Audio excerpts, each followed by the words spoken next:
こんにちは。代々木の家のカイトです。もう2020年も終わりが近づいてきて、この動画が多分今年最後の動画になると思うんですけど、年内最後の動画なので、せっかくなんでちょっとポジティブなテーマで動画作りたいと思います。で、今日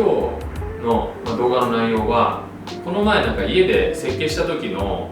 失敗したところベスト3というか3ポイント紹介したので、今回は家の中で気に入ってるエリアを3つ紹介したいと思います。早速説明しちゃうと、家の気に入ってるポイントの1つ目は、ちょうど座ってるところの後ろのこのリビングからストレージ部分と寝室に至る間の段差と、あと廊下のエリアが好きなので、ちょっと動画を回しながら説明したいなと思います。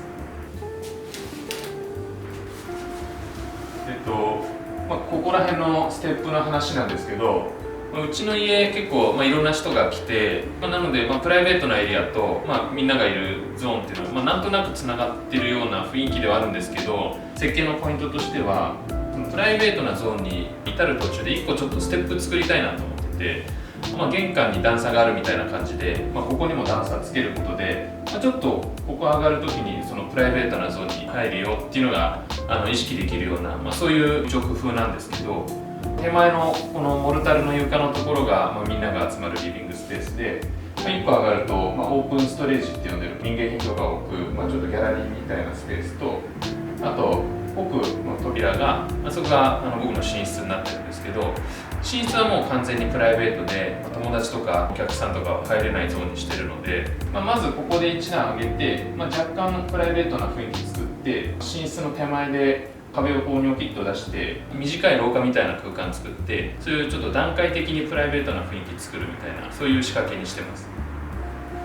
で、実際ここで、スリッパ脱いで、こうやって上がるんですけど、こうやって上がった時に、ちょうどここに大きいコンクリートの梁があって、かなり天井が下がって、こう歩いてる時もギリギリ頭当たんないぐらいの高さで床を設定してるんですけど、そうすると一回門くぐったみたいな、そういう雰囲気にもなるし、ステップも上がるんで、うちの空間来ると空間としてはつながってるんですけど、なんとなく分かれてる雰囲気みたいなのが感じるような、そういう高さの設定にしてます。で、こっち奥行くと、ここで壁が出てくるんですけど、うちの家基本的には廊下作ってないんですね。で、廊下作ってないのは、なるべく部屋同士がオープンな雰囲気になるようにっていう意図なんですけど、逆にここだけ短い廊下みたいなスペースを作ることで、この中入ると、急にすごい狭くて囲われた空間になるんで、立ってもらう、ちょっと立ってもらうことはできないんですけど、立ってもらうとすごいあっちとの距離感が感じて、あくまでここはすごいプライベートな雰囲気だなっていうような気持ちになります。2個目の玄関みたいな場所です。ここに至ると寝室に入るので、そういう意味では1個ステップがあって、ここで空間的にすごい絞ってクローズドな雰囲気にしていくっていうのはそういう仕組みなんですけど、個人的にはここら辺の一連の流れというのがとても気に入っているというか、うまくいったところかなっていうふうに思ってます。2つ目は、ここにちょっと見えるかあれなんですけど、この壁のところに全身鏡つけてて、トップから下まで、全部鏡にしてるんですけど、これすごい自分も気に入ってるし、あとは結構お客さんに実は家の中で一番褒められる場所でもあって、玄関の正面にあるこの構造壁っていう、いわゆる構造になってる壁で、壊せないコンクリートの壁なんですけど、その壁って大体13センチぐらいあるんですけど、この13センチ分のその壁の厚みに合わせて鏡を特注で作って貼ってます。で、ちょうど玄関の前にあるから準備して、出る前にちょっと見たりとか、場所的にもすごい鏡があるといい場所だし、あとは厚みもあるので壁の存在感って結構あると思うんですけど、この幅の部分鏡にすることで何ですかね、隣の部屋とか絵が映り込んで、結構その壁の分厚さの存在感みたいなのも消えるので、デザイン的にも面白さはあるのかなっていうふうに思ってます。で、僕いろんな住宅の設計するんですけど、よくこの手法はいろんな仕事でも使ってるので、かつ結構真似しやすいとかコスト的にもかからないので、リノベーションしてる方とかで、鏡の位置とか迷ってる方いらっしゃったら結構おすすめかなと思います。2つ目はこの鏡でした。3つ目でかつ、個人的に家の中で一番好きなスペースが、このデイベッドのエリアなんですけど、一応デイベッドっていう風に呼んでて、ソファーっぽくもあるんですけど、サイズ的にソファーより結構大きくて、奥行きが80センチで、長さが 2.6 メーターあります。